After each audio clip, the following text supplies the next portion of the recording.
为什么飞机的窗户都是圆形的？因为方形玻璃更容易引发空难。1954年，一架彗星1型客机仅飞行了26分钟，就发生了灾难性爆炸，客机上的35人全部遇难。原本大家以为这只是一场意外，但没过多久，又一架彗星客机在空中解体。奇怪的是，飞机残骸中并没有检测到任何爆炸物的痕迹。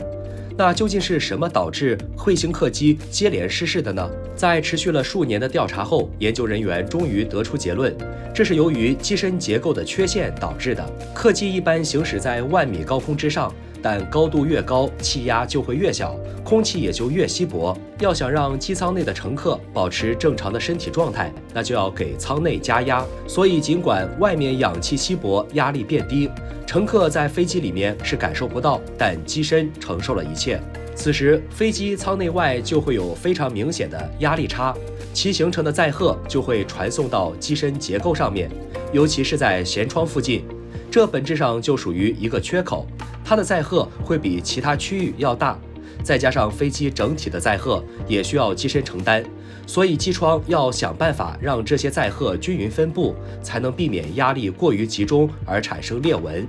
而彗星客机采用的方形窗户明显没考虑这个问题。从模拟应力流动路径上看，方形明显比圆形窗户多了一些障碍，应力就会在窗户的尖角处集中，再加上彗星客机使用的铆钉组接方式，会使飞机蒙皮出现微裂纹，所以在种种因素下，飞机就在高空发生爆炸性减压，以致机身断裂。这个事件给所有的飞机都敲响了警钟。为了使载荷能够均匀传递，机窗就会设计成圆形。